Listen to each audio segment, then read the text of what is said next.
bonjour. Bonjour, Écoutez, enchanté de vous rencontrer. merci, bienvenue sur notre stand. C'est la première fois que nous avons un stand, enfin que j'ai pris un stand à cette magnifique bourse parisienne. Absolument, tout à fait. Vous n'étiez pas l'année dernière, donc Non, c'est heureux de voir de nouvelles, de nouveaux stands, de nouvelles, ouais. J'ai nouvelles tendance à trop personnes. acheter quand je viens juste en visiteur. En fait, je m'aperçois que même en exposant, j'achète autant Bon, et voilà, c'est ça, c'est absolument. pas pour faire du bénéfice, c'est plutôt pour Exactement. rencontrer Mais des c'est la gens, des passion, amis. mais la passion n'a pas de prix, hein, comme on Non, dit. voilà. Voilà. Alors dites-moi un petit peu, parlez-moi un petit peu de votre Alors stand. l'originalité de notre stand, elle est double. D'abord parce que on fait partie avec mon amie Lydie d'un groupe Bonjour qui madame. s'appelle Pilote de guerre et qui fait de la reconstitution Bonjour. au sein des meetings aériens de France et de Navarre. Et D'accord. donc là, on représente Oui, alors des j'imagine. conscrits, jeunes Américains qui étaient venus nous D'accord. défendre Ok. en 44. Ah, ouais, ouais. Mais bon, on fait toutes les nations, on fait Normandie-Niemen ou Royal Air Force, etc.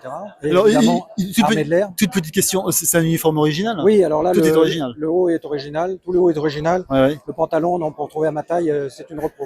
D'accord. Mais là aussi, il y a un mélange de repro et d'original. Ok, ok. Et donc, l'autre particularité de ce stand, c'est que vous n'en verrez presque pas ailleurs, Oui. ce sont les modèles d'identification Ah, ouais, c'est ça. pour l'instruction des artilleurs et des pilotes de l'armée de l'air américaine, donc Ouais. l'US Army Air Force, pendant la Deuxième Guerre mondiale. Donc, Ça- ce sont d'authentiques modèles en acétate de cellulose, réalisés par la firme Cruver à Chicago. Ouais.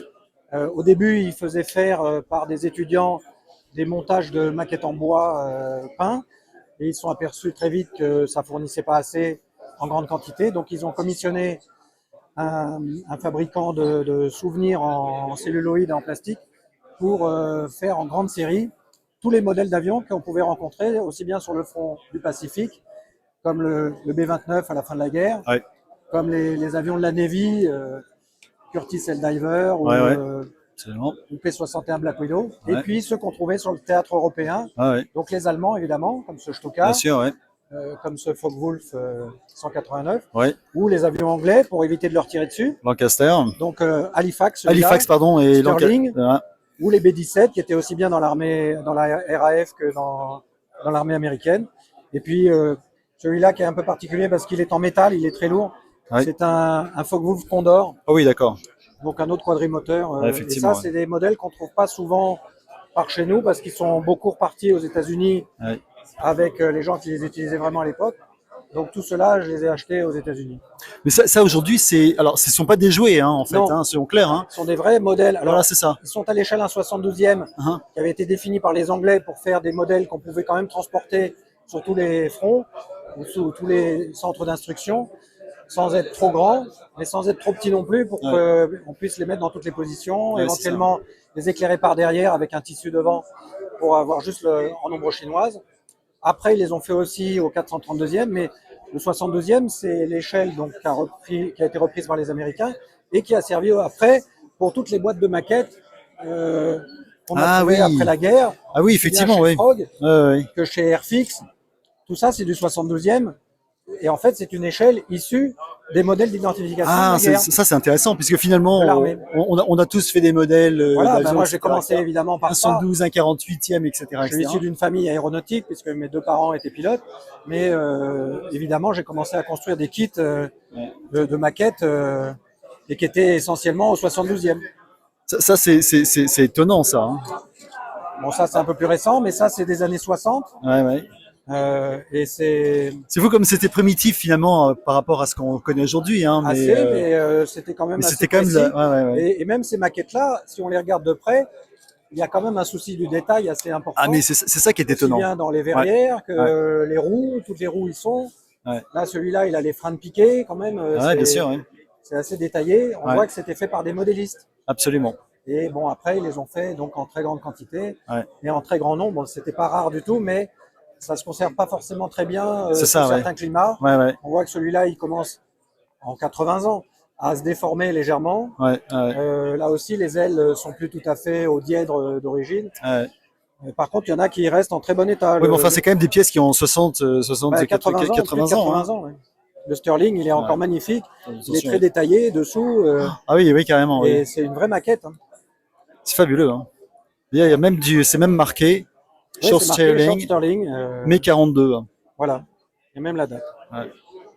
Ouais, non, en fait, ce qui est intéressant, c'est que alors pour les passionnés de l'aviation, mais aussi les modélistes, ce sont des pièces quand même qui sont uniques finalement. Ce sont des pièces originales Alors elles sont dans le historiques monde du et elles ont modélisme, vraiment quoi. été Ouais. utilisées à des fins d'instruction. Après, c'est devenu des jouets. Il y en a quelques-unes dans ma collection qui ont été peintes après la guerre et où ils ont mis les marques d'identification des pays, mais elles étaient utilisées que en noir mat. Ouais. D'ailleurs, c'est amusant parce que le plastique utilisé, l'acétate de cellulose, est noir d'origine, mais noir brillant. Et après, elles étaient peintes en noir mat pour Ah oui, oui. pour pas Ouais, avoir de comme ici, par reflets exemple, là, dans les salles effectivement. d'école. Celui-là est en peinture d'origine, Ouais. il est noir mat. Donc aucun de ces modèles n'ont été repeints. Alors, si, Si. justement, par exemple, les mosquitos, pourquoi j'ai deux mosquitos? Parce qu'en fait, le deuxième, je l'ai eu Ah oui, d'accord. avec la dérive cassée, le stabilo cassé et un bout d'aile cassé. Donc, D'accord. j'ai fait un moule en silicone Ah sur oui, des d'accord. parties de l'autre qui étaient impeccables. Et maintenant, j'en vends un des deux. Dont une était de copie, mais Alors, c'est ouais. pas une copie, c'est Une un avion reproduction. réparé. Ouais, oui, d'accord. Ah oui, d'accord, ok. Mais il est à la base, le fuselage est d'origine, Ah oui, les d'accord. ailes sont d'origine, mais donc je le vends 30 euros moins cher. Ouais. Si la personne qui en veut un veut payer 30 euros moins cher, il prendra celui-là. S'il veut l'autre, il prendra l'autre, et moi je garderai celui que j'ai réparé. Ça ne me dérange pas Ouais. de garder, parce qu'on voit pas la différence. Si je vous le dis pas, on voit pas Non, qu'il y mais en a un qui est après réparé. quand on cherche ce genre d'objet, je pense Voilà. qu'on veut aussi Quelqu'un la qui pièce veut la originale, pièce quoi, non? authentique, il Ouais. va plutôt prendre celui du haut. Ouais, c'est Et ça. moi, ça me dérange pas, comme je suis assez content de ma réparation, Ouais, bah ça oui, me enfin, dérange pas de je veux garder dire, celui qui est réparé. on voit pas du tout la réparation. Non, Hein. ça Enfin, se je voit veux pas dire, vraiment. il faut vraiment avoir un bon Pareil, œil, et même, je dirais, faut savoir ce qu'on cherche. sur celui-là, le Stuka, c'est pareil, je l'ai eu sans le train d'atterrissage. Ouais, J'en ai un autre qui a le train d'atterrissage, donc j'ai ouais, remoulé le train et je l'ai rattaché dessus. ouais, Euh, et donc, ouais, c'est aussi une réparation, ce qui se reflète dans le prix. ouais. Parce que sinon, ça peut valoir carrément 2 fois plus cher s'il était complet d'origine. Alors une petite question parce que je connais pas trop ce genre de choses, mais on voit passer surtout aux ventes aux enchères ce genre d'objets qui sont annoncés comme Alors, étant des objets la cote de. est un peu faite par certaines ventes aux enchères, mais il n'y en a pas tellement en Europe de ces ventes aux enchères-là. Il y en a beaucoup aux États-Unis. Oui, Donc, ça permet quand même d'établir une cote. Mais bon, après, ici, je me rends bien compte que les gens ne sont pas encore habitués à ces prix-là pour des petits objets en plastique. Quand ils peuvent avoir un Mosquito Airfix oui, c'est ça, oui. à 25 euros, Hmm. ils ont du mal à payer 150 euros pour celui-là. Ouais. C'est normal. Ouais, non, enfin, oui, Parce oui, qu'à la limite, mais, s'ils voulaient peindre celui-là en noir, de loin, ils auraient la même chose. oui, mais on sait très bien, c'est jamais la même chose. Et sauf qu'en fait, celui-là, je trouve presque. Bon, il y en a qui préfèrent les garder dans l'emballage d'origine et surtout Ouais, pas les construire. ouais, bien sûr. C'est pour ça que celui-là est arrivé jusqu'ici, c'est que c'est encore un de mes doubles. Donc j'ai encore exactement le même et je pense que je le construirai jamais parce que Hmm. il est très joli aussi dans le sachet. Ouais. Et alors, peut-être une dernière question. Ce type d'objet, moi j'en ai vu en bois Oui, alors également. comme je disais, au début, l'armée américaine a commencé à les fabriquer en bois, à les faire assembler par des élèves d'université. Et donc c'était du balsa peint. Donc ils recevaient un kit, il fallait qu'ils le finissent, qu'ils le posent, qu'ils l'assemblent, qu'ils le collent. Et ce qu'il y a, c'est que ça ne produisait pas assez Ouais, bien sûr. Hein. en quantité. Ouais. Et en Angleterre, ils ont été faits en bois aussi au début de la guerre. Et les Allemands aussi, non, j'imagine, et faisaient les aussi. Allemands, alors j'en ai vu des modèles allemands, par contre, qui étaient au 200e dans un plastique très dur et très sonore, gris, Ouais. et de la marque Viking. Et donc il y a peut-être eu des modèles en bois, j'en ai vu dans les mains de certains pilotes sur des photos, Mhm. qui étaient beaucoup plus grands, qui n'étaient pas du 72e, et qui étaient plus grands que ce qu'ils ont fait en grande série. Ce qu'ils ont fait en grande série, c'était du 200e, donc c'était beaucoup plus petit que les Allemands, que les Américains. Non, mais écoutez, c'est passionnant. Et d'ailleurs, on voit souvent des photos d'origine, enfin des photos Bah, de surtout, l'époque. c'était fait par Avec. des gens qui connaissaient et qui avaient quand même des renseignements assez précis, parce Ouais, qu'ils ouais. sont Parce que capables de faire un avion japonais. ouais, ça c'était C'est un un Nakajima Kate. Nakajima, C'est c'est ça, le le torpilleur Nakajima, de Pearl Harbor. absolument. Donc, Qui avait des non, ça ah n'a oui, pas de frein de piqué parce que ouais. c'est un torpilleur Ouais. en vol horizontal. Ça c'était un des précoces d'ailleurs. C'était Ouais, ça c'est c'est-à-dire qu'il y avait la fin 3 des années avions à 30. Pearl Ouais. Harbor, il y avait des zéros, il y avait des VAL d'attaque en piqué Ouais. et il y avait des Kate. Et, Lequel c'était Aichi, non? C'était non. non, c'est Nakajima. Ah ouais, Nakajima, ouais. Nakajima. Le Aichi des 3, c'était. C'est le VAL. C'est le Val, c'est ça, Ouais. voilà. Qui Et, était le nom de code, ouais, et le c'est ça. Mitsubishi 0, Ouais, c'est ça. Donc c'est quand même assez précis. Et ce qui est rigolo, par exemple, j'ai un bombardier Betty. Ils l'ont fait au début de la guerre, il n'est pas précis du tout. Ouais. Et après, visiblement, ils en ont capturé un ou ils en ont vu un Ouais, plus c'est ça. près. Ils ont fait une deuxième édition, donc qui est datée de 2 ans plus tard et qui, elle, est parfaitement fidèle au Mitsubishi Betty. Oui, parce que j'imagine que pour faire des avions comme ça, fallait avoir accès à l'original Voilà, de toute façon. exactement. Hein. Et en tout cas, des renseignements, et ça prouve qu'ils Suffisamment avaient précis. quand même que l'espionnage fonctionnait très bien parce que pour Ouais, les ouais. Allemands, par exemple, ils sont tous Parfait, presque ouais. aussi beaux que les modèles allemands de l'époque. Ouais. Puis à l'échelle, enfin tout est. Ouais. Ouais, non, c'est fabuleux. Et simplement, et peut-être pour finir, ce sera ma dernière question cette fois-ci, parce que je pense qu'on pourra rester très longtemps. Quel est un petit peu l'ordre de prix de L'ordre ces de prix, objets disons que ça aujourd'hui? va de 50 € pour les monomoteurs les plus courants. Ouais. Le Stuka, s'il était d'origine, il vaudrait plus de 100 €. Ouais. Là, je le laisse partir à 70 ou 80. Ouais. Et puis les bimoteurs, on dépasse 100 €. Et les quadrimoteurs, on est entre 150 et 200. Ok. C'est quand même assez Donc, raisonnable hein, ouais. je trouve pour des. Le Sterling, comme il est vraiment 100% d'origine, Ouais. encore avec des restes de peinture, celui-là, j'en demande 250. Hmm. Après, on peut discuter. Puis, quelqu'un qui achèterait toute la collection, je lui ferai un prix. Ah oui, bien sûr. Non, mais écoutez, je pense, enfin, en qualité d'intéressé de l'aviation, puis collectionneur aussi, pas forcément de modèles, mais collectionneur néanmoins, c'est relativement abordable. Enfin, je veux dire, Oui, c'est pas ça reste- démesuré quand même. Non, bien hein. sûr. C'est pas. Il y a des pièces d'avion qui valent beaucoup plus cher que ça, Hmm. même si elles sont plus récentes.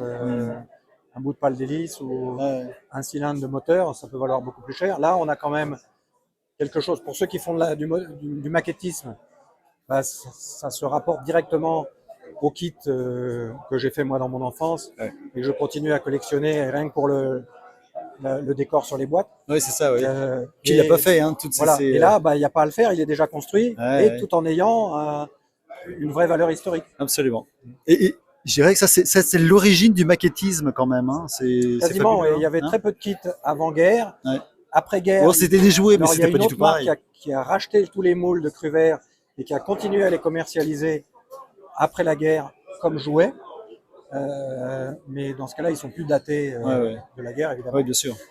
Donc, Parce que là, ils sont tous marqués, ceux-là. Hein. ceux-là, ils sont tous marqués. Ouais. Des fois, c'est marqué tout petit, Ouais. mais c'est marqué quand même. Oui, on voit bien. Il Ouais. y a un C dans un rond quand c'est Ouais. Cruvert. Il y a une autre usine qui en a fabriqué quelques-uns qui s'appelait Design Center dans l'État de New York. On en trouve aussi. Par exemple, le 0 existe en 2 modèles. En Cruvert, il n'est pas très réaliste et en Design Center, il est beaucoup plus beau. Ouais. Mais ça, bon, la majorité, c'est quand même Cruvert. Hmm.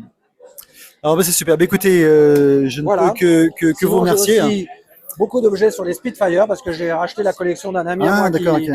qui ne collectionnait que sur le Spitfire. Donc, si vous D'accord. voulez des livres sur le Spitfire, Très bien. des maquettes de Spitfire, des lithographies signées, dédicacées d'anciens pilotes sur le Spitfire, ou même des pins Spitfire, il y a le choix. Alors, ça, c'est dédicacé par qui, ça? Parce que moi, j'en connais Alors, quelques-uns des habitants d'Angleterre. Je connais quelques anciens. Celui-là n'est dédicacé que par l'auteur. Oui. Ah oui, d'accord, ok. Donc Ronald Wong. Mais par exemple, j'en ai un ici qui est dédicacé par Robert Stanford Tuck, Ouais, qui je était connais un pas, wing ouais. commander, un des plus célèbres, qui a fait beaucoup d'émissions télévisées après-guerre avec Klosterman, avec Ah oui, d'accord, Adolphe ok. Galland. Oui, des choses comme ah oui, ça. d'accord, très bien. Et donc ça, c'est son Spit en train d'abattre un Messerschmitt 109. Et donc, c'est une vraie signature de lui. J'en ai d'autres de Johnny Johnson, qui était un pilote Ah oui, canadien. bah, voilà, c'est ça. Donc, Voilà. moi, j'en ai un Avec signé son de Spit qui était immatriculé Johnson. JEJ, qui était ses initiales. Voilà. Il habitait dans le Kent, il est décédé récemment d'ailleurs. Voilà. Voilà. Enfin, récemment, ça commence à faire Oui, enfin, une dizaine d'années, mais Il n'y a pas très longtemps. donc j'en ai 2 qui sont dédicacés par lui aussi. Ah, Voilà. c'est super. Ah, ouais, très bien. C'est des repros en général numérotés. Celle-là, c'est pas une litho, c'est juste c'est comme un poster, mais par contre j'ai aussi des lithographies Ouais. numérotées. Super, très bien. Bah, écoutez, merci beaucoup de votre Merci à temps. vous. Très bon Merci stand de à vous. vous être arrêté. Bah, je vous en Puis prie, avec grand bonjour plaisir. à tous, amusez-vous bien. Et à bientôt. Merci. Au revoir. Au revoir.